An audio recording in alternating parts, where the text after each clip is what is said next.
How's it going, everyone? In today's video, I'm going to show you on how you can change line, color, and Krita. So I'm going to use this as an example, and you simply want to navigate through the layer where your lines are. So this is going to be my line art. And to go ahead and edit out the color, you just want to click on this specific button right here. Now it's going to be this one. Right after, you then want to select your brush. Now it doesn't matter what brush you're using, but simply in here, you can then go ahead and choose your color by clicking on this menu. And in our case, let's change it from this color into maybe something like green. Click on OK.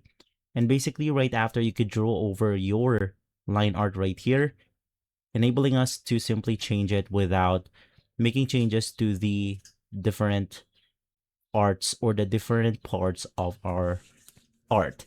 And so guys, if this video has been helpful, leave a like, subscribe, and follow us for more videos like this. Thanks for watching.